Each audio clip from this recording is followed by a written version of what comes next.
Well, now, there are many myths about setting up your own business, and over the last number of weeks, we've been helping to dispel some of them with Dr. Tom Cooney, who's a lecturer in entrepreneurship and marketing at DIT. Tom also puts his academic theory into practice with his involvement as director of Optimum Results Limited. Now, this week, we're discussing the myths that entrepreneurs are loners. Tom, you're very welcome back to the program, first of all. Thank you, Ed. And we see some of the big companies in this country and in the UK, and there's always a figurehead presiding over the company. And in some cases, he has set it up from scratch, or she, and gone on to make hundreds of millions in turnover. And we automatically assume, wow, he's done all this by himself. Yeah, this isn't true. For any success story, you obviously have to have a team. Nobody is capable of being an expert in marketing, production, finance, operations, HR, law. Nobody can have that capability to have all of that expertise. And therefore, what I would encourage people to do is to build teams around them, whether it's informal teams or formal teams. Okay, so in other words, if you know your strength is in sales, then you hire someone to look after your accounts whose strength is there, you know, and that way you don't have to worry about that. But in building a team around you, how do you police the team effectively? In other words, that you're not carrying anyone. Well, it's like managing any team, isn't it? If you take sports teams, you start off with your starting team. And as you move along, you'll discover, well, that player isn't a particularly good team player, and maybe I've got to change that team member and take somebody else in.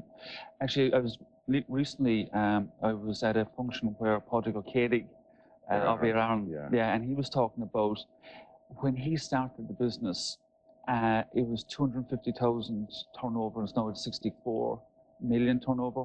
And what he was saying is that he had to change some of the team members.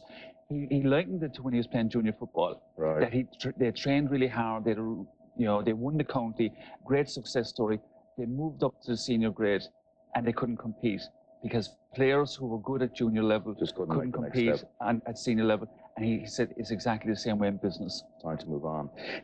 Would it be fair to say then that there are a lot of medium-sized businesses out there who could go on to do superb things, but maybe the owner-manager isn't able to delegate and therefore cannot bring it to the next step? What should somebody in that business be doing if they want to try and go further?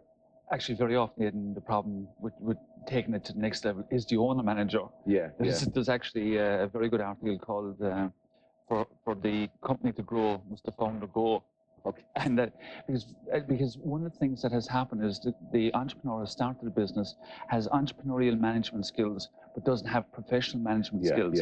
And as you say, can't delegate and is unwilling to bring in professional help and professional managers. And they need to be able to let go. It's their baby, and they just can't do that. Yeah, I read somewhere where Lear Chocolate's one of the most successful companies in the country from start off. They got to the stage where they thought, what are we doing? We're after getting millions of turnover. We don't know what to do with it. And the girls took a step back, or the ladies took a step back and said, let's get professional management in. And they did. And the thing just went up another couple of levels. They remain involved, but not at the same level, of course. Yeah, and again, it's just a change from entrepreneurial management to professional management. One of the things that I'd like to get across here as well, Aidan, is that there's a notion that in starting your own business, you got to be independent. You got to be strong. And a lot of people would be afraid of setting up a business because they may not feel that they have those characteristics. If you're someone who'd like to set up a business, but you don't feel you can do it on your own, then start with somebody else. Okay. And the other thing here is that the research shows that companies who are founded by entrepreneurial teams are actually much more likely to be successful than companies that are founded by individuals. Okay. When you hear start it with somebody else, the normal inclination is my brother, my brother-in-law, my sister-in-law, or a close friend. But this road can be fraught with dangers in terms of falling out, family rows, feuds. How do you guard against that? This is a very difficult one because when you have a relationship with a friend or a family member, it's a certain type of relationship. If you're going into business with them, then it's a different type of relationship, and what you're asking of them is of different skills and different abilities. I would be very slow to get involved with friends or family members, because which is more important to you, the business or the relationship?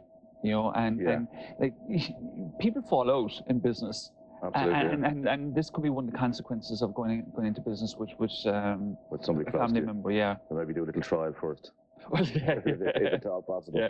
I love that phrase. Don't take it personally. Business. As you're taking somebody's car, house, and livelihood back. This is it, isn't it? It's appalling. Tom Cooney, thanks very much. I'm looking forward to next week already.